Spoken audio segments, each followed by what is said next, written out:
Right, here we go. I can now work with this. Here we go. Michelle's in. Welcome all. Can you hear me? Is it all right? Can anyone hear me? Okay, great. Now we can work. Now with this, I can work. Share my screen. Here we go. And we can start with our discussion for the day.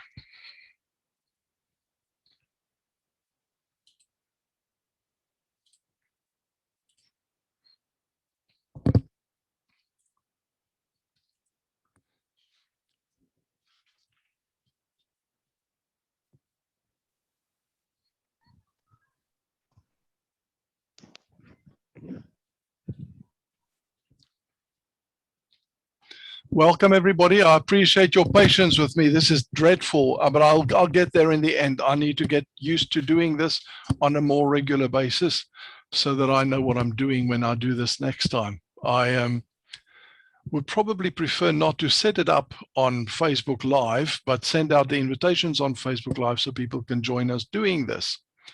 But here we are. I do find that it's a difficult thing getting used to the technology, but I appreciate your patience with me. All right. Please, can I ask you to mute your microphones so that we can have silence? We always pick up background noise, and often with background noise comes feedbacks and feedback loops, and we try not to have too much of that going on. So we appreciate your help of just muting your microphone. In my case, they've got a little microphone thingy, a little small button there that I can press for when I do this. I'm sharing my screen at this point, and I just want to check and see with you all, can you see my screen?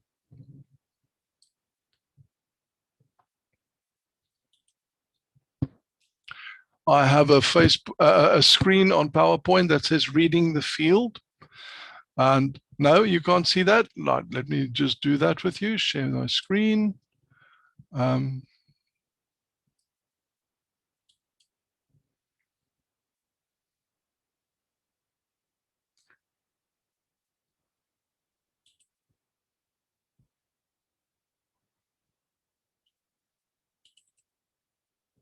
Right. How's that?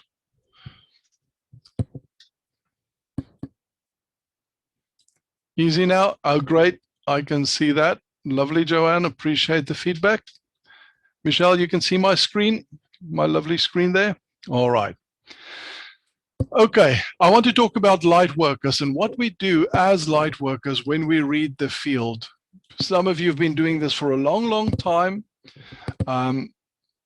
And reading the field is really about reading the energies, whether it be auric energies, whether it be energies from events, places, things we do, futuristic things, whether you go and read cards, it doesn't really matter. It's all about understanding what it is, what we do when we read the field. So when we do this, we want to understand exactly who are the light workers, because this is primarily light workers that I'm addressing in the process. And with light workers, we find that it can encompass a large group of people. You have people who like to label themselves just to, for conveniently selling their services as a product to other people in their field of expertise. But it's pretty much these people that I'm listing here in this area. And obviously, I can't exclude anyone else operating in this field. There are many, many more. There are sound healers to a degree as well. Energy healers, which I've listed, all part of the healers group. But to understand the light workers I want to talk about specifically is that mostly old souls. You will understand what I'm talking about. Old souls who carry experiences of many, many lifetimes here on the Earth plane as well as on other planetary systems will probably be the first ones to experience to notice, to begin to feel something is changing, something is not quite what it used to be. And this is new territory for most of us. We've not felt this before, and we don't always know what is it we are feeling, if that makes any sense to you in any way. Right, there's one common goal for all the light workers. Now, okay, I know that there are light workers, but there's also light workers, people who pretend to be light workers, but they're not quite light workers, or some think who they are light workers, but then not really. You know, some are in it for a quick buck, some are in it for scamming, various motivations, but I'm talking about those who have the common goal to be of service to others and to help make it better for anyone else on the planet, for the humans that are currently living here.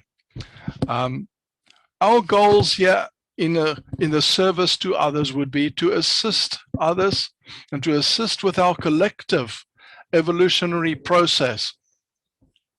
It's to shine light into the darkness, to help healing people from the traumas either in this life or past life. It's a healing modality there. It's about spreading love. It's about spreading light, and it's helping to guide people. We're literally at the forefront of spearheading in a new direction for the whole of the collective on the planet. And there are many people looking at us for the guidance and for the direction they want us to do, to go into. Make sense? Understand that? All right, so what is the field? Easiest answer is where we go to get information when we do a reading. It's where we connect to spirit or source or the higher self. It's where we channel from, and that's where we find our higher knowing. And it's also where healers will channel their healing energy from. So what is the current modality? Is that when we go and do a reading and we connect to spirit, we have to go through the veil. We understand that. We've done that before. It's about connecting to what's on the other side of the veil. And on the other side of the veil, there are various sources, but it is not just various individualistic sources, it's also collectives. We have what we call spirit, source, God. We have what we call the angelics, the angelic realm, archangels and angels that we connect to, guardian angels, and often the case. There's the astral planes, there's the higher dimensions. There's aspects and parts of ourselves on the other side.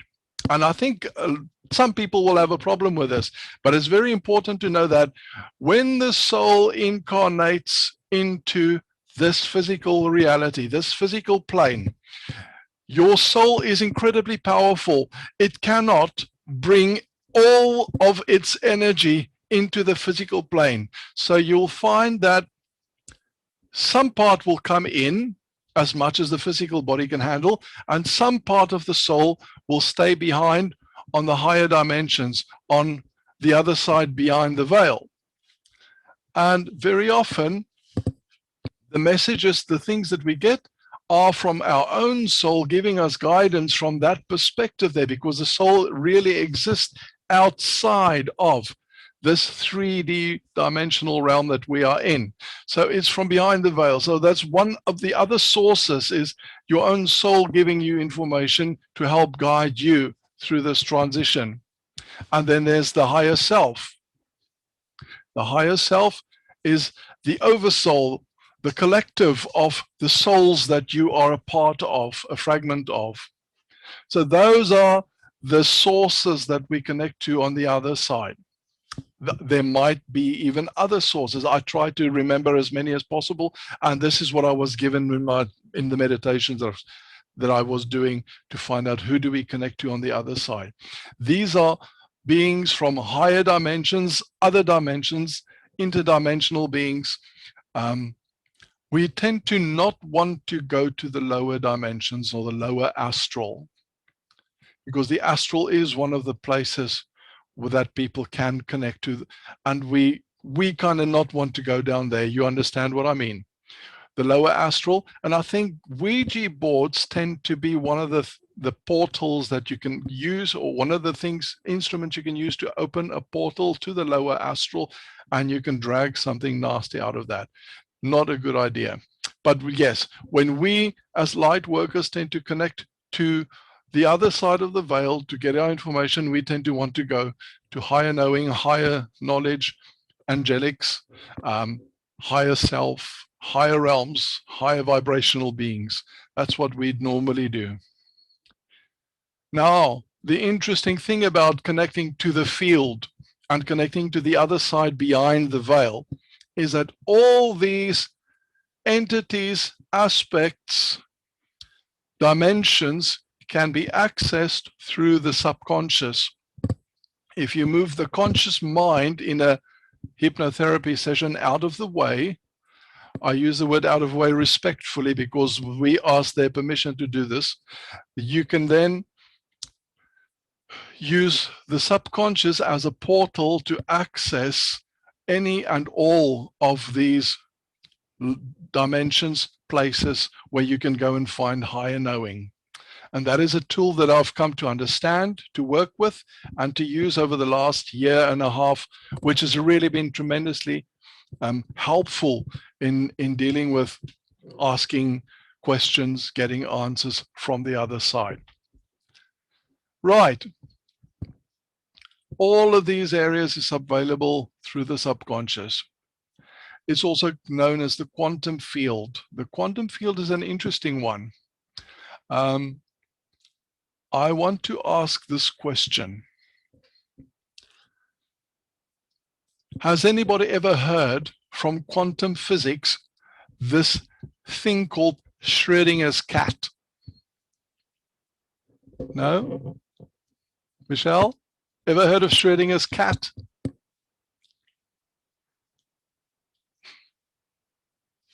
Right, I will explain to you what Schrödinger's cat is. There was a scientist, a quantum physicist called Schrödinger. And he did a lot of dabbling and digging into quantum mechanics, quantum physics. And he designed a theory about quantum probabilities and quantum mechanics, where he says if you take a cat and a bowl of poison, and you put this cat with a jar of poison, the bowl of poison, in a box, you can actually go and look it up on Google, YouTube. Schrödinger's cat is a big thing they teach in quantum mechanics at university. If you put both of them in the box and you close the box, where you can no longer see what's going on there, you can no longer observe what's going on there, there are two possible outcomes to the situation. A, the cat can eat the poison and die. B, the cat can not eat the poison and stay alive. Both of those are options, probabilities in the outcome of this experiment. So from quantum physics experiment reality, both are possible realities or probabilities. Both exist in the quantum field. The only thing that determines the outcome is the observation. That requires that someone will open the box, take a look inside, and see what are we looking at. Are you going to find the cat is dead, or are you going to find the cat's alive and did not eat the poison? But both of those are probabilities. That is determined by visualization, by observation. From a quantum mechanics point of view, our ability to observe our reality determines the outcomes. Up to that point, there are two probabilities of what can happen. Both are real, both exist in the field. Are you seeing where I'm going with this? So you have, these are both real probabilities that exist in the field. What makes this become real in our reality here, as we draw it through the field, is observing what's happening. And this is why we talk about we create our reality through visualization and observation, and now even with intent. There's another similar experiment that is called the double slit experiment.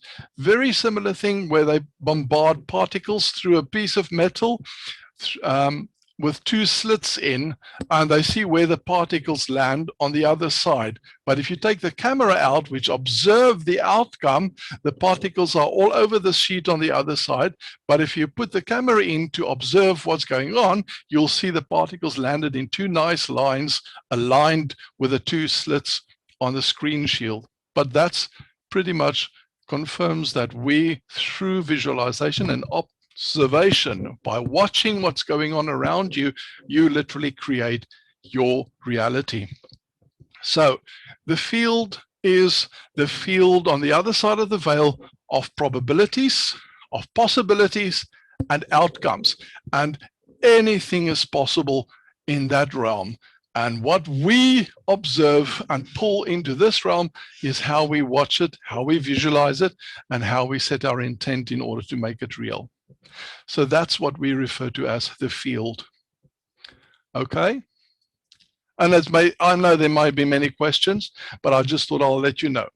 Why is it hard then to pinpoint and predict a future event like this big thing's going to happen, that big thing's going to happen? Then this is something not many people get right, because that requires you to really, really go and look into the future.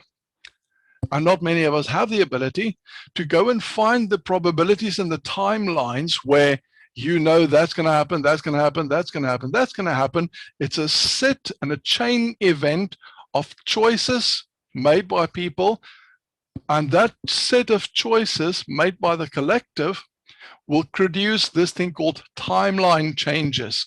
And this is where free will comes into the picture, because of free will and people's ability in the collective to make different choices other than what we expect them to make. Timelines change and outcomes change. And that's what makes it really, really hard for us now on this side of the veil to predict what's going to happen in the future when we do predictions. You understand? We can read probabilities. We can read, in some cases, certain probabilities fairly accurately if you can guide someone's choices and decisions. If someone's going to make a decision on Tuesday that's going to either turn left at the traffic light or turn right at the traffic light, your outcomes might be slightly different. And very often we find when we have clients in QHHT doing this, they may end up receiving guidance from the higher self along the lines of they are going to make choices, but it has to be their choice. In that choice, there will be a lesson for them to learn. And they have to learn that lesson. You cannot take that away from them. So if it's a hard choice that's producing a difficult outcome, then so be it. We have to allow them to do so. Oh, I must admit, Adrian, there we go. So we have issues where people come in, but they're not always able to predict accurately what's going to happen because of free will and free choices.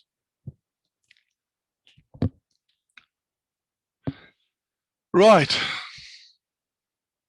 And a very important thing that's been added into the soup is our setting our intent. Setting intent seems to be the important thing that's now is being emphasized by the higher self collective. The higher self collective is urging us more and more to, I want to use the word deliberate.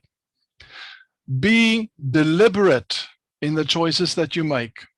Be deliberate in how you live your life. If you want to be a light worker, you can't be undecided, not knowing what to do. We have to get our guidance that we want to go and do this, or we want to go and do this, and very often you'll go and meditate about it, you'll do a reading about it, you'll get the guidance, and then you head into that direction. There is something about it that makes it deliberate, which is important for us. How we go forward from this using our intent and being able to deliberately head in a direction. All right. I personally do my intent in this way. I wake up every morning and I ask the question, what would you have me do today? What would you like me to do today? Or what is it that is important that I need to do today? And I may not get the answers straight away, but then I have a glass of water. I like to have a glass of water and some juice. In this case, I have a few drops of lemon juice. It helps to cleanse the system.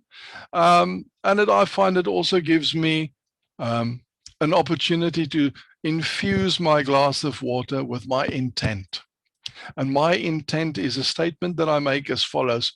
I bless this water and I set my intent in this water to have a strong and powerful conscious connection with my higher self.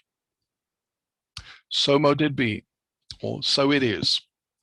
And I find that setting my intent in that way is a really nice way to do that.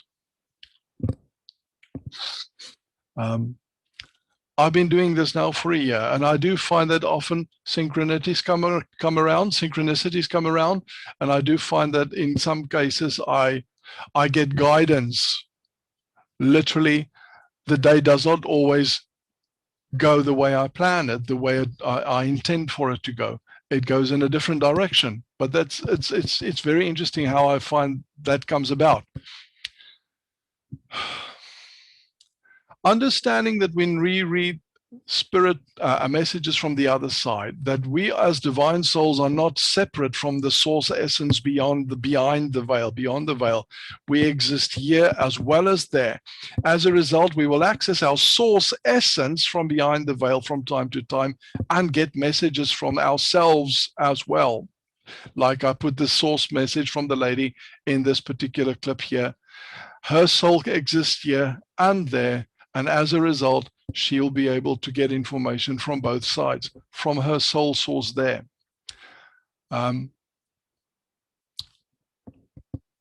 Very often we find ourselves in a situation where you go out, you encounter another person, and then sometimes they're nasty. They do something that's really challenging you, that's triggering you, that you find difficult to deal with. And you walk away thinking, now, what did I do to deserve that? Why would they trigger me in such a way? What did I do? How did I attract that? You know, I do not have the answers for that. I'm still dealing with some of that myself. But I have to find myself, and I'm being pressed by my higher self now to arrive at a place where we need to make an affirmation, affirm that we live in a benevolent universe, affirm that the universe is looking out for our highest good. And that may not be easy. It is definitely something worth looking into.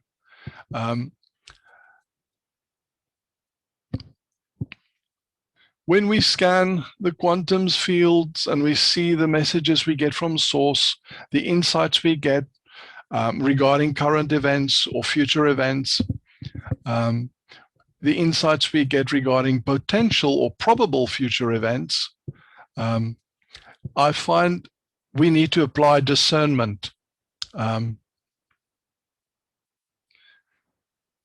Yes, it's dreadful what happened in places like Afghanistan. It's dreadful what happens with the Taliban and the victims there. But at the same time, applying discernment allows you to take a step back and say, did they come into this reality to raise the consciousness of their collective that they are in by allowing bad things to happen to them as a wake-up call for the rest of the collective? From a QHHT point of view, I want to reiterate that every soul that comes into this reality, that comes into this plane of existence, come in with a purpose to come and experience certain experiences, to learn certain lessons. They bring in soul contracts with them. They contract with family members, with relatives and friends to come and do some work with them and to help them. Then there's also the exit strategy. Every soul comes in with its own exit strategy, and the exit strategy is there to help them to leave this plane. And often we hear in the news or we watch and we read that someone died a tragic death, and we say things like, or we hear people say things like, yeah, they were taken too soon and it's really sad how they went. But at the same time, without wanting to be too judgmental, how did they plan their exit strategy?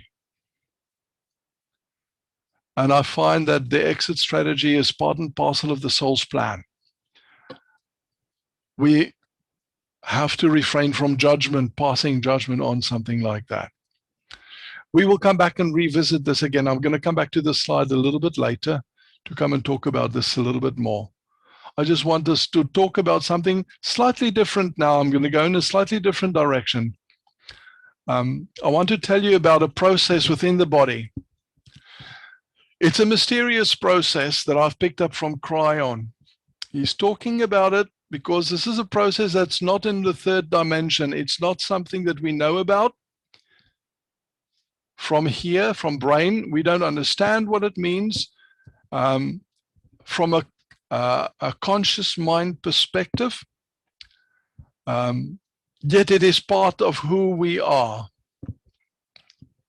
It's part of our inner working. I want to use the word esoteric working, esoteric attributes. Pardon me. Within us, as a soul, a multidimensional entity, there are aspects and attributes working together like a machine. I want to use the word machine very, very loosely because it's not a machine as you know a machine, but from a higher dimensional perspective, it's a system of the way things work within us beyond the normal. We have 3 esoteric groups of processes. It's the human corporeal group, which deals with your body, your DNA, your makeup. It deals with the human soul group, and then there's the human support group. Those are the 3 groups. Now, it is part of who we are. And so you may ask, how can it be inside of me, but I don't really know about it? It's because at this point, our DNA is not currently working at full capacity. And this is what I'm going to be talking about now. Since we are not currently working in our DNA at full capacity, we have limited awareness. We are very limited in our abilities to go beyond the veil unless you really go in bypassing the conscious mind, and you can go deep into the subconscious in order to explore behind the veil. So what am I going to be talking about? It's going to be that scientists have looked at our DNA and they've been able to pick it apart. And what they've come up with, that only 30% of our DNA currently is identifiable. It's part of our makeup in the physical body. So there's 70% of our DNA that they don't quite understand. They have no idea, what does it mean? What is this about? What does it do? So they just throw it in the bucket and they call it the junk DNA. Right. I'm going to go ahead and say that there's an aspect of our DNA that's interdimensional, multidimensional. Okay?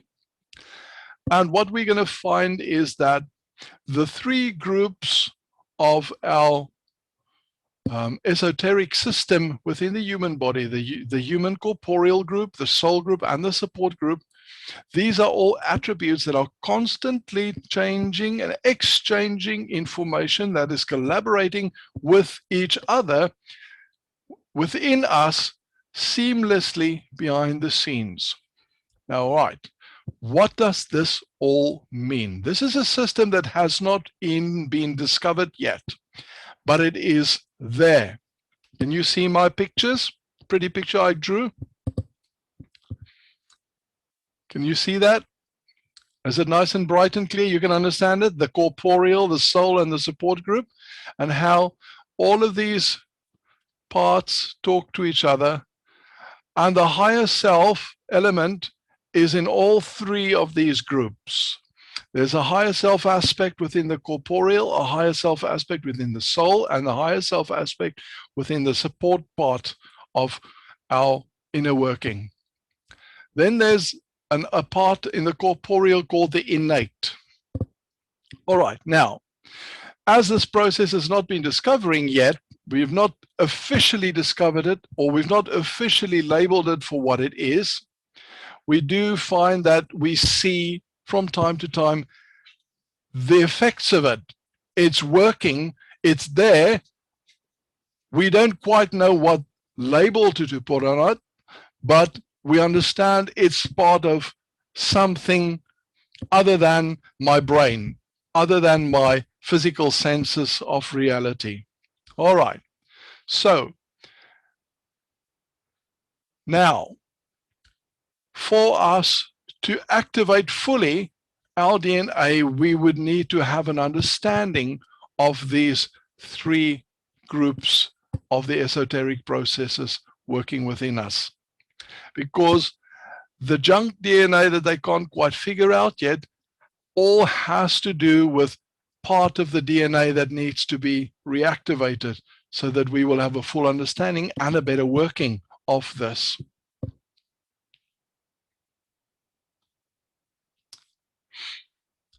Our consciousness is not quite yet synchronized to the certain realities of things that work within our bodies. But the realizations will be coming to us eventually, and the recalibration of the humanity, the human body, the human person, the entity, includes an evolved spirit within us. We are already beginning to see the early stages of how these things are going to work. And this is where I'm going to introduce the innate. The innate works very closely with a higher self, but the innate has a very interesting part of the function because it deals with the corporeal. The corporeal is the physical body. Now, why am I jamming on about the physical body? Because the corporeal is also where your DNA is located. Your physical body is in your DNA. Not in your soul, not in your spirit, it's in your physical body, but it acts as antennas. The nerve system acts as antennas for what happens behind the veil. And it allows you to activate these antennas, like switching it on, so you can read it better, you can pick it up better. You see where I'm going with this, why that's important. Okay, so let's understand what is the innate. The innate is a part of the human corporeal body, the group. What makes the innate so mysterious is it's not a brain function. So it's not sitting in your brain. It doesn't work in the brain. It's above the brain. I want to call it the smart corporeal body. It's maybe difficult to understand, difficult to conceive of, but we've seen it in medical science over and over. The higher self, as you see, exists in all three of these groups, the soul, the corporeal, and the support group. So they are these three groups They are the ones that work together seamlessly behind the scenes in our bodies, in our consciousness, to get information, exchange information, and bring it to our consciousness. Okay. Now, I'm going to go a little bit further now. So what is the innate? What are we looking at?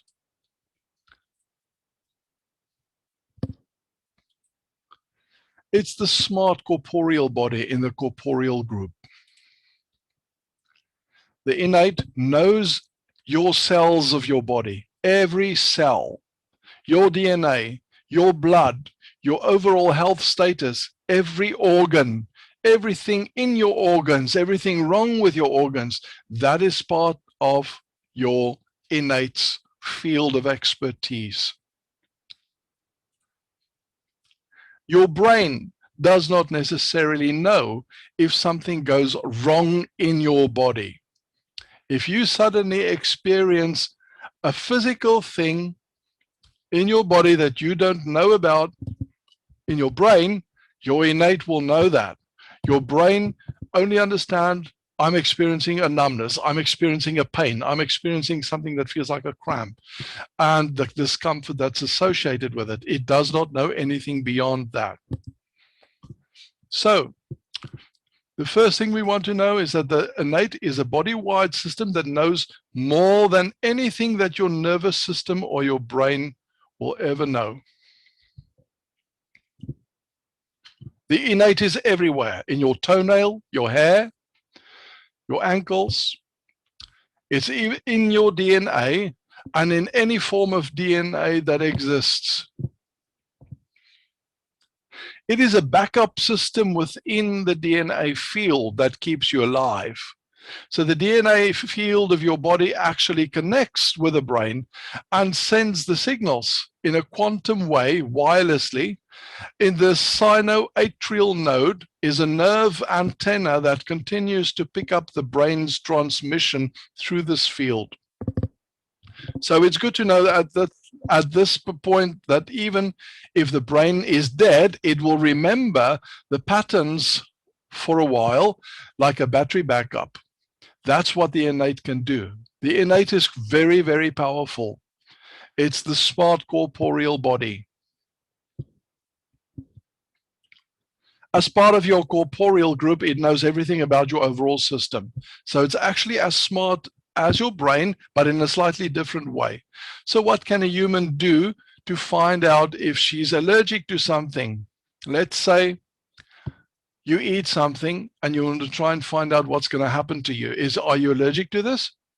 So you can ask your brain and your brain will say, I haven't got a clue. I don't have any idea.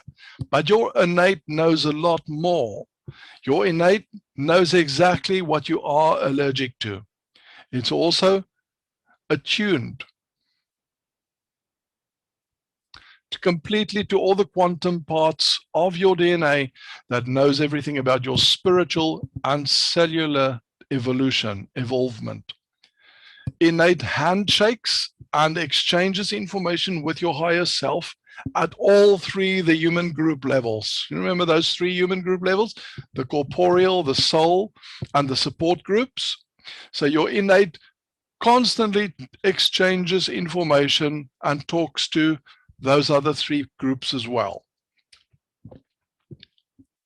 And often it's difficult to describe exactly what this does because it's an esoteric thing. It's an inner system and not much is known about it yet. I guess it's an area worth exploring and finding out about. Now, innate also responds to acupuncture. We don't know why, but if somebody wants to go through acupuncture and put needles in energy points, it responds. They get a response from that. The innate responds to that, where your brain does not. Innate is aware of all things at the cellular level and is broadcasting that information all the time. It broadcasts that information so well that it flows into that which is called the Merkaba. The Merkaba being, that's the Egyptian word for the light body, the auric field, as it were.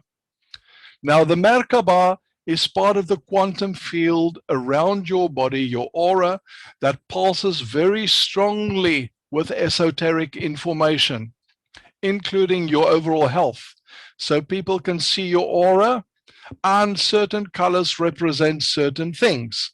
And if your aura shows this color, it means there's a problem with this part of your body, or if it means that color, means there's something wrong with that part of the body. So that's all part and parcel of this quantum field, the aura, and that information comes from your innate. It's transmitting the information of what's wrong with your body and a certain place, in a certain organ, in a certain part of your body, to your light body, to your auric field, and where it can be read. All right?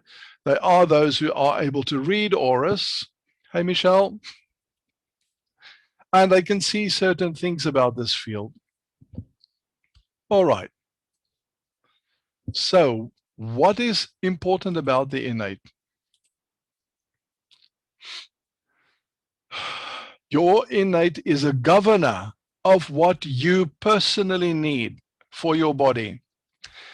Is it possible that you can go into the vast storehouse of the attributes of your past lives and pick out something that you may need today? Say, I'm finding a difficulty today to deal with a certain issue. Would it be possible for me to go and dig into my higher self, into a past life, into anything, and look for some tool, for some piece of information that can help me here in this life today? And this is where the innate comes in. The answer is yes. Now, in our soul group is an aspect of us called the Akash, because all the records of your past lives are held in the Akashic records. The Akash is the storage within your soul group where all this information is kept. And one of the functions of the innate is to go into the Akash, into the storehouse of the records of the soul group, and mine that information. I remember when I used to work in IT, in data analytics, we used to do data mining, where we would look for certain keywords, certain things, phrases in the data. Now, this is very similar to that. Your innate goes and mines the information from your soul records, from your Akash, to go and find whatever it is that will help you today with whatever problem you are facing today. And that's mining the Akash. However, the way in which this is accomplished by the individual human is really difficult to describe, because it's a very personal, intuitive process. And I will explain this to you in a very brief moment after this particular topic. One of the attributes is often misunderstood because is that permission from the innate is required. This is because the innate smart body knows what you need. It is the governor or the filter giving you permission regarding what can be pulled out of your Akash and what can be used. It will say no to the frivolous things. And it'll say yes to the things that will allow you to cure yourself from disease, to live longer, to increase the efficiency of your DNA, because it's the smart body regulator. The innate does not care how you look, whether you want higher cheekbones, whether you want tighter lips, whether you want to look prettier or anything like that. So it's not going to dig out that kind of frivolous information. It will give you something that you will need for survival, that will help you with your body health. And it's right there with you. But if you want to try and make your skin clearer and younger, it's not going to respond. I'll give you this example. There was a time in my life when I was a Christian. I followed my church path very, very carefully. And one of the things that from a church point of view, we were never taught is the concept of meditation. And I do remember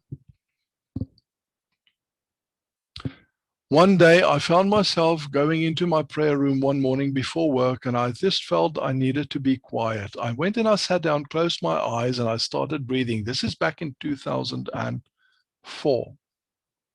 Without knowing what I'm doing, I was touching on in the beginning stages of meditation, learning to silence my mind, and I would focus on my breathing. And that was the beginning of stages of my awakening without being even aware of what I was doing, because I never read this, I never studied this. No one gave me any idea of guidance of what it is to meditate. I found myself going through the processes, and I can only conclude that something went into my past lives, found the information, brought it into my consciousness, and I did not know who that was, because that is not something I would have done myself, by myself. I did not have the know-how to even do that. But I have a feeling it was my innate, because I was looking for answers at the time, the situation I was in. Okay. One of the attributes of the future human being, us in the next dimension, 5D, is learning to build a bridge between our human consciousness and the innate. As you start to build this bridge between your innate, things in your life will begin to change. And someday when it comes to understanding esoteric things, you will not feel that you are left in the dark or there are missing pieces. And I think the last few weeks of me feeling very much left in the dark, and I explained this to my other half, saying that it feels like we've been abandoned. There's no information coming. I don't know what's going on. All I'm getting is trust the process, and I can't see anything happening. It was really, really difficult. And I feel that as we begin to understand the innate, understand the inner processes that are happening within, these esoteric processes from these attributes, that bridge that is going to be built will begin to bring us into the light of understanding. The missing pieces will begin to be filled in. They say we are going to be a lot smarter than how we are today. And one of the things that will occur to us is that we are not from here, that at soul level, we are from elsewhere. Only the physical bodies are here in the earth plane, part of the earth plane. But we come from source. You come from the great central sun. And I have a feeling that that's part of the information that will become general knowledge accepted across the collective. Now, the innate is also the heart connection. It helps to create emotion. Innate helps you fall in love. It gives you energies that you cannot explain. And boy, does it give us energies we cannot explain. That feelings that we've been having. When it comes to feeling in love, it makes you a little nuts, because to this point, nobody can really pinpoint it, put a finger on it, say this is what being in love means. Innate can charge every cell of your body, can change every cell of your body, and it will ring true with the information and help for you personally. This will create more discernment, and it will create a wise human. There's nothing like it, and the most important thing is that truth is truth. And more humans will begin to see what you see. Can you see how the innate would serve humanity, and how it shakes hands with your higher self and knows about the divine and source and God, whatever you do, whatever you call God? Now, the innate mines and extracts information from the Akasha. I've said that before. And if there is something that you need, a tool or a skill which you possessed in a past life, your innate will go and find that information, mine it, extract it, and present it to you in this life so it can help you. The innate governs your DNA. Okay. I was talking about the 30% and the 70%. I want you to understand this. Scientists did not know what the junk DNA does, the 70%. They still don't. Now, the innate can help you to reactivate your junk DNA, because your DNA is multidimensional and it helps us, it governs us with our awakening.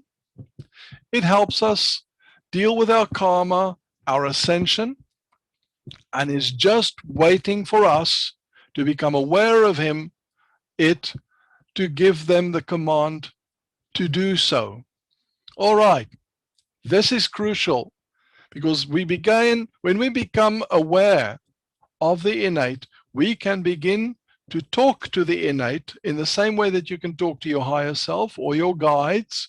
You can talk to your innate now that you know what the innate does, because it governs the physical body, including your awakening, your DNA, your health.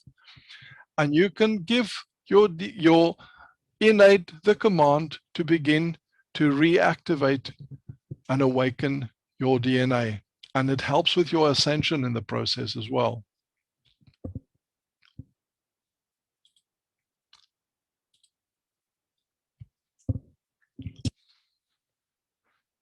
So this is where the change of system comes into place, because the innate did not work for us in 3D, but moving into 5D and helping us with the move into 5D. The innate is going to step with us through the process. And this is where your intent comes into the picture. Karma is the energy that is carried with you as a result of past life experiences. And it's pulled forward through the veil into a reincarnated body. It's the energy of unfinished business. That's karma. It's real, and it was needed as part of our spiritual development in 3D.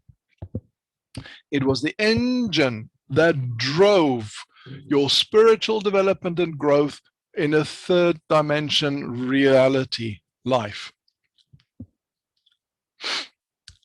It's part of your DNA, and the innate governs that. So when you become aware of your innate and you start talking to your innate, and that awareness begins to grow, you can talk to your body and you can talk to your cells. And when you say that, you say, I am done with the energy of the past. I drop my old karma. I now move forward. These are the first instructions you ever had regarding a process that crosses the bridge from the corporeal self to the innate.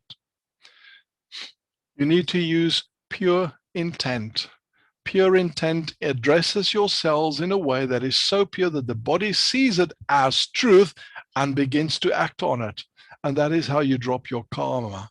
It sees you as the boss, the premise that you as God, the soul within, is a fragment of God living in you as you.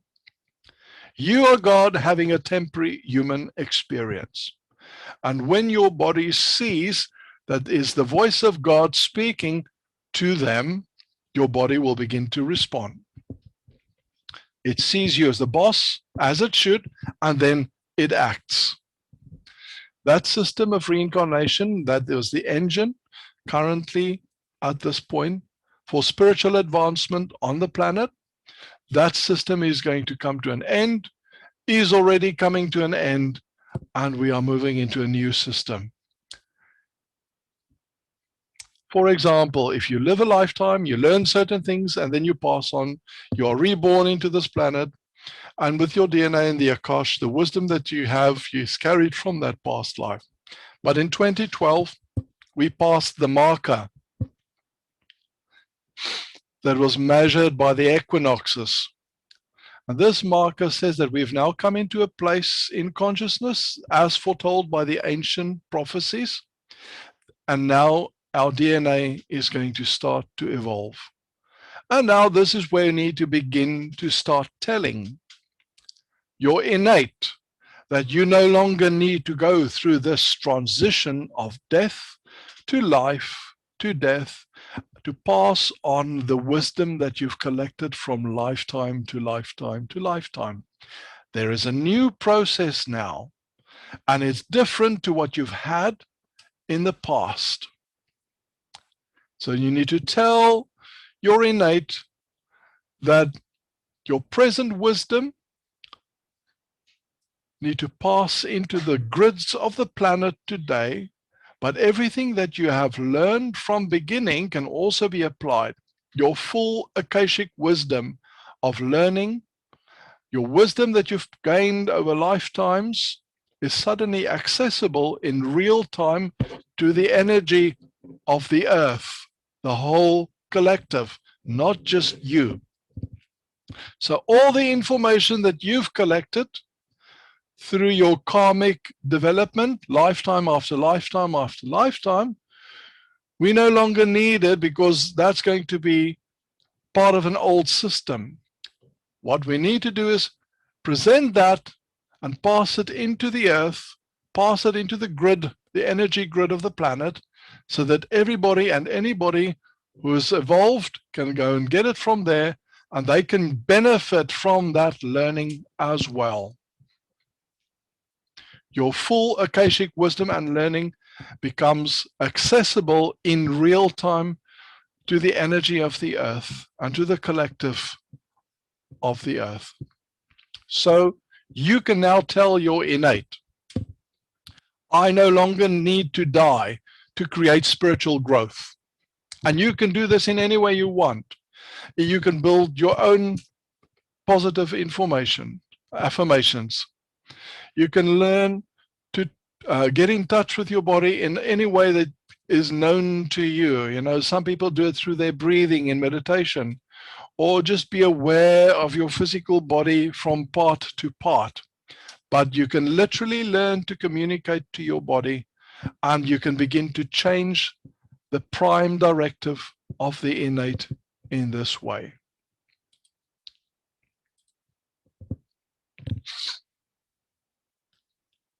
Now let's get back to the field. We are currently moving through a place in space, a part of space, where our sun is receiving new energy from our galactic center. I'm sure you've heard it in many YouTube videos being discussed by other spiritual leaders as well.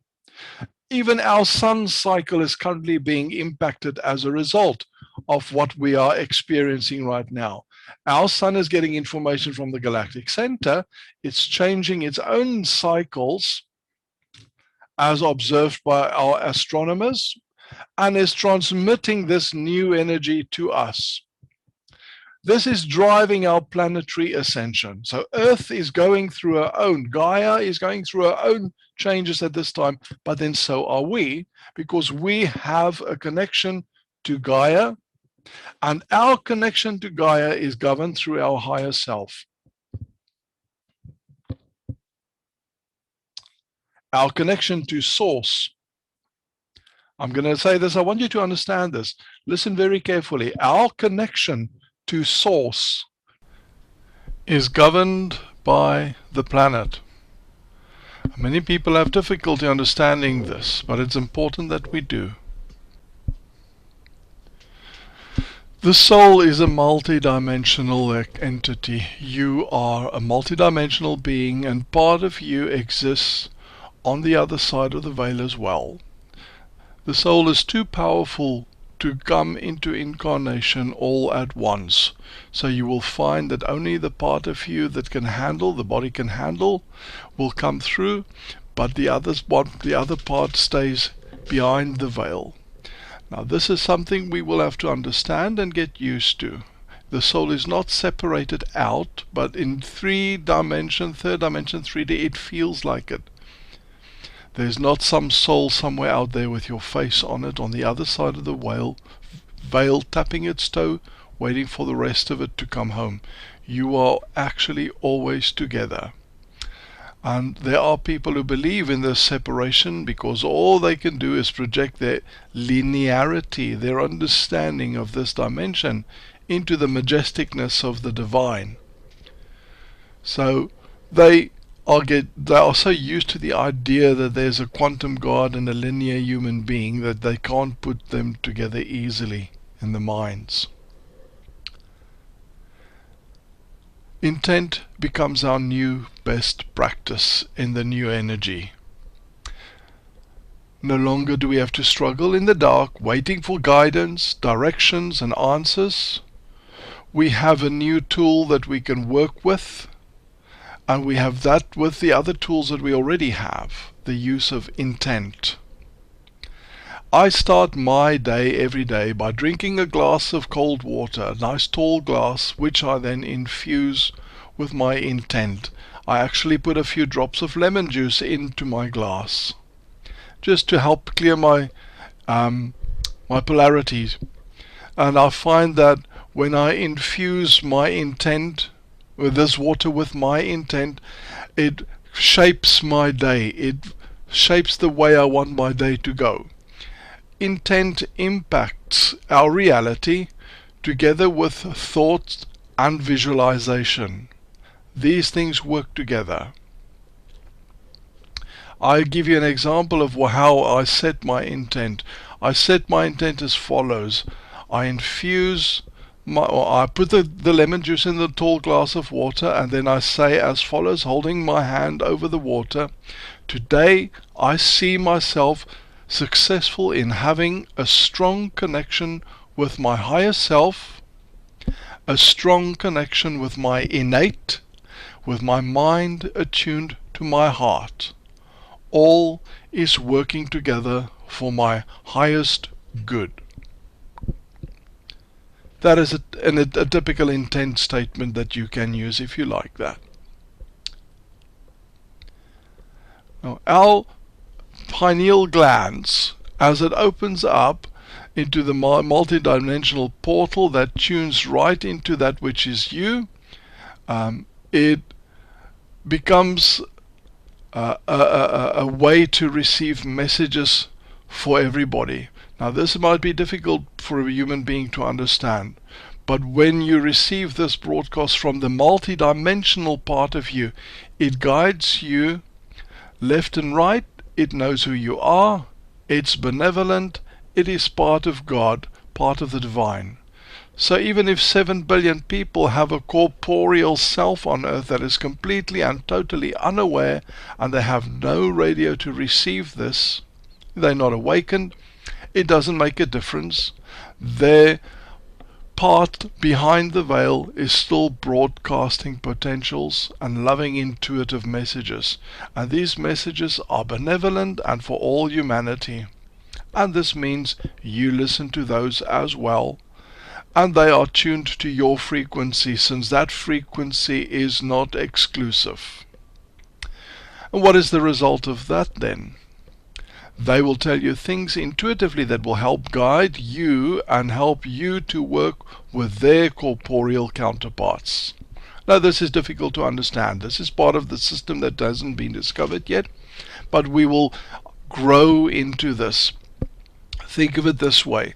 The divine parts of humans that you may never meet know you are listening. Therefore, by broadcasting to you, they help their own soul counterparts, for you are working on peace on earth and compassionate action. So as a soul, in your 3D singularity here, you think you are hooked up to one soul counterpart on the other side, right? Actually, on the other side of the veil, you're hooked onto all of the other counterparts of all the people on earth. So therefore, even the soul parts and pieces of complete non-believers, strangers, unawakened people are still broadcasting information that will help humanity. And that's a hard concept. Think of it as a collective, intuitive force working together for the good of humanity. Even though people have not awakened consciously, at soul level, they are still working and driving and guiding the collective. Synchronicity can put us in places that are unexpected. It can save your life. And often it does that. It voids all the karmic attributes that have pushed and pulled you around left, right, and center. And it changes the way people think about you because you change. It changes the way you think about others because you are put in the places to see who you are. It rearranges that which you believe because when you start to have reinforcement of action and you know what is working, you listen to your intuition, your guidance, then you can stand tall and tell the others that you have no idea where you are going and you can be proud of it. And all the while, you are healthier than they are, you are more attuned than they are, you are happier than they are, and you love people they won't love. That is the joy and the miracle of synchronicity. It's learning to acknowledge that the higher self and the fact that God is inside. And it's always there guiding you. It shows a willingness on your part to listen in a way you have never have before to a source that is personal. It's listening in a way you never experienced before. You're no longer just plotting about, but you are being guided in a personal, loving, benevolent, and beautiful way in an energy that will never change. So here we are. We as divine souls are not separate from our source essence and our soul counterparts beyond the veil. We exist here as well as beyond the veil. As a result, we have access to our source essence on the other side, and from time to time we can inquire and obtain messages from that side. To recap, the veil is getting thinner. It becomes easier and easier to access the veil, beyond the veil, and get information. The messages we are getting will become clearer and clearer, and the guidance we receive will become more and more prevalent, and in the end we will have a constant conscious connection with our counterpart, our source essence on the other side of the veil. All souls will pick up on this and experience this first. The messengers are being picked up, messages from the other side, not only for ourselves but also for the counterparts of the other people that live on the planet. And I think that is amazing.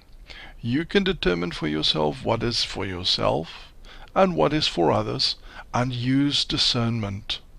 Please use discernment. That's very important. You don't want to broadcast everyone else's important information to the world if it's something that's meant for someone that is personal. But at the same time, it is helping the collective to ascend as well. I want to say thank you for everyone listening to this, participating in this, and I hope you found this useful and beneficial. It is with much love and light that I'm giving you this information as it's given to us. We are receiving guidance and we are sharing what we receive for your benefit from this. Thank you. Greetings to you. Take care. Have a wonderful and blessed journey.